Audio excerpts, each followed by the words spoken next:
At times I felt very sad and very lost in what's happening or what I perceive to be happening in the world. There's no doubt that the public lynching of George Floyd, bless his soul, was one that has left many of us indelibly marked. 8 minutes and 46 seconds is a fact, and it's a fact because George had his life taken away from him in real time, and it was filmed, and it was broadcast around the world. And so for those of us with a heart that beats, we can't help but be impacted by that in some way and on some level. It was just so brutal.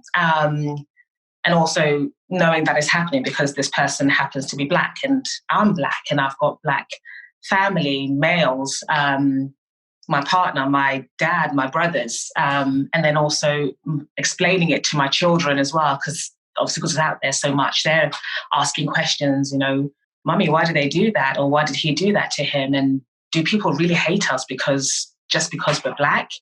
And having to have a conversation with your 10-year-old about her being hated. I mean, what 10-year-old can even contemplate being hated?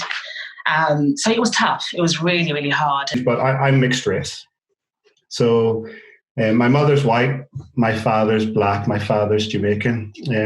So I consider myself, whilst I consider myself to be a Black person, a person of colour, I can't, nor would I wish to distance the white parts of who I am. But whenever I see what I believe to be racial injustice, it's very, very saddening. It's very, very saddening. In terms of the Black Lives Matter protests that followed as a consequence of the George Floyd killing, I have to say I was very supportive and proud. Not just because there were people of colour protesting, but actually I think as we saw across the world, across the globe, there were almost as many people not of colour protesting. And I think that filled me with a degree of hope.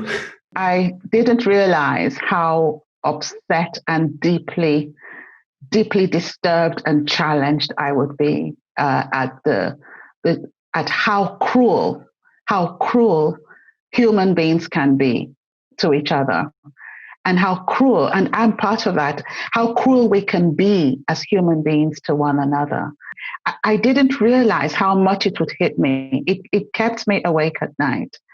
And it's not that I haven't seen or learned of such tragedy in the past.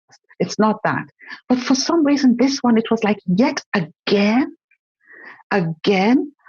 And the ripple effect of what happened across the world and the people shouting and standing up and saying, this has got to stop. It's just an indication of how inhumane we can be.